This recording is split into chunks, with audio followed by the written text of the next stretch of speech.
If you're looking for practical tips and strategies to help your kid become a confident reader, you're in the right place. Hello, this is Laura, and welcome to the Learning Reading Hub. Today we're going to be talking about consonant blends. You know what they are, right? Well, just in case, a little refresher. This is when you have two consonants or more, one after the other, in the same syllable without a vowel in the middle. Okay, examples. Clap, crap, trap, stay, stop. There are so many. In fact, we can have consonant blends at the beginning of a word, but we also can have them at the end. For example, in words like help or mask or nest.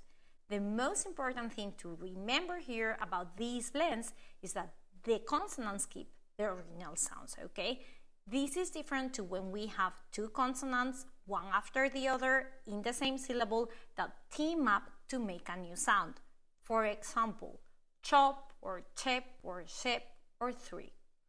Okay, so many kids struggle with these words, with words that have consonant blends, and the traditional approach is to teach them as a rule, sort of drilling these combinations until they stick. In a way, this technique kind of implies that there's something special about them, that they break some sort of rule, but they don't remember. These consonants keep their original sounds. So is this the most effective way to teach them? Let's find out. I'm going to share with you my favorite tips to make sure your kids become consonant blend wizards. Tip number 1. The first tip is gradual practice. Don't start with blends way too early in your child's reading journey, because if you do, these words are likely to cause confusion. I know we all want our kids reading more complex words as soon as possible, but spending a fair amount of time practicing and refining our blending skills, reading simple CVC words, simple words formed by a consonant, a vowel, and a consonant, such as cat, dog, mat, Sam, before moving on to words with consonant blends will pay off. And when you move on to blends, make sure you start with only one consonant blend, ideally at the beginning, before moving on to more complicated words with two blends. In other words, you should start with words like frog rather than frost, or crab rather than crank. Notice how frost or crank have two blends, one at the beginning and one at the end. Tip number 2, do not teach them as a special rule. Okay, I already gave it out. I don't think that that's the best way to teach consonant blends. I know this is the traditional approach, but I think it just makes them even more scary and really adds up to the cognitive load when you have to teach around 27 consonant blends.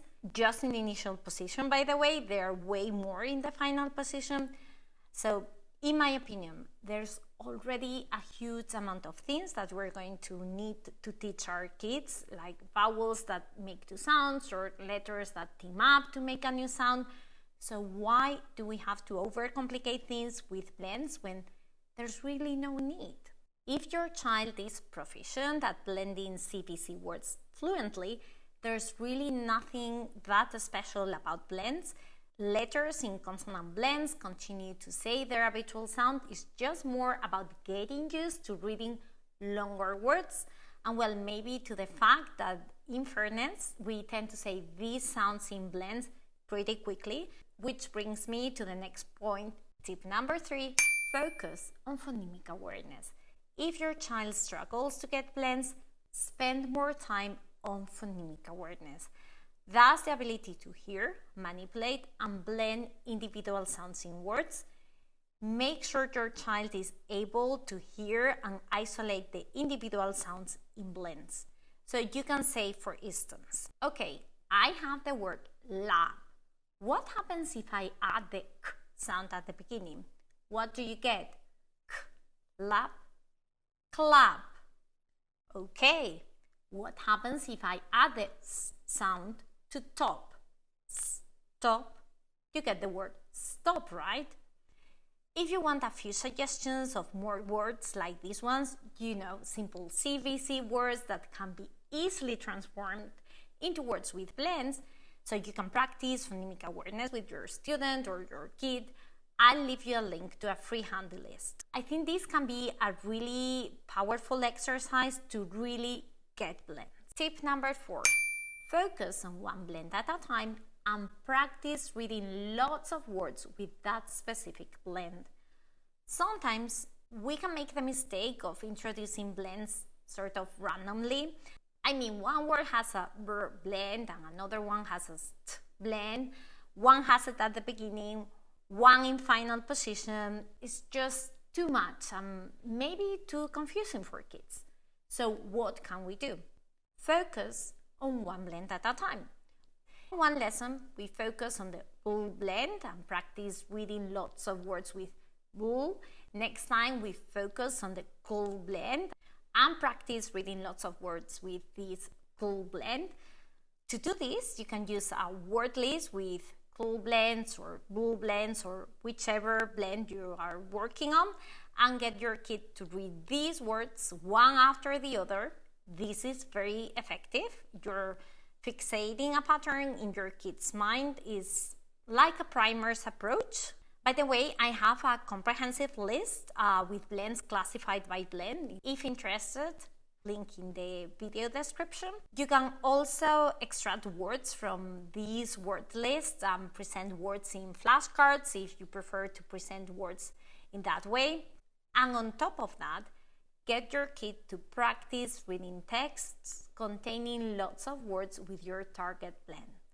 That's great. Remember, you present a text with your target blend when you're starting out, not with a mix of them. You can even make them highlight the blends they see in the text or circle them or whatever before reading in order to warm up to the blends they are about to read. I actually really like to warm up to the sounds, to the words, to the blends, etc. But that's a story for another day. By the way, if you want text with blends in the way I've just explained, focusing on one blend at a time, I also have an awesome material containing exactly that, passages with blends. The link to this material will be in the bio. Tip number 5. If you followed all of these tips and your child still struggles with blends, this is my suggestion. When you're reading one-on-one with your kid and you see a word with a blend, do this.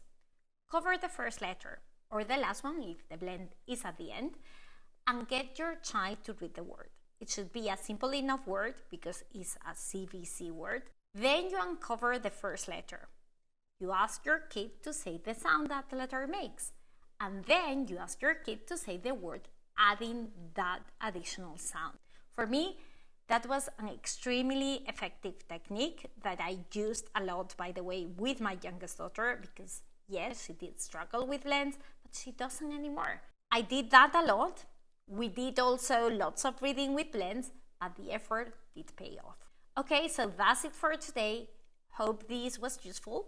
Any comments, any additional tips, any question, please comment down below. Thanks and see you in the next video.